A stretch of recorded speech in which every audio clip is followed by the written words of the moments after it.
In this short video, I will show you how to reactivate your automatic window roll up and roll down for your P3 Volvo car, just like this S80. It works on XC70, V70, S and V60, XC60 and V40. So the automatic roll down and roll up feature is built into all of these cars as standard, I believe. And the button consists of 2 stages. You can push it 1 stage and 2 stages.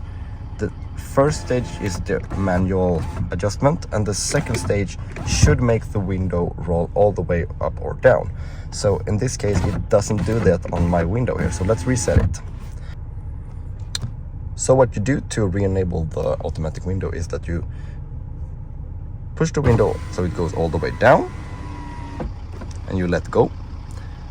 Then you push the button again until you reach the second stage, that's like all the way down. You keep holding for 3, 4, 5 seconds, and then we let go. Now we do the same upwards. We just pull it upwards, let go when it's all the way up, and then we pull the button upwards to the second stage for 3, 4, 5 seconds, and then we let go. Now it should work.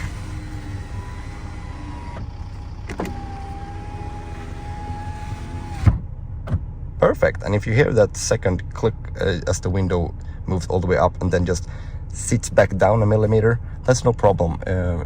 In my opinion, it makes sure that the outer seals are actually sealing properly, because the window shouldn't be in tension upwards, it should be in a resting place. So that's what it makes sure being done. So thank you so much for watching, and see you in the next one.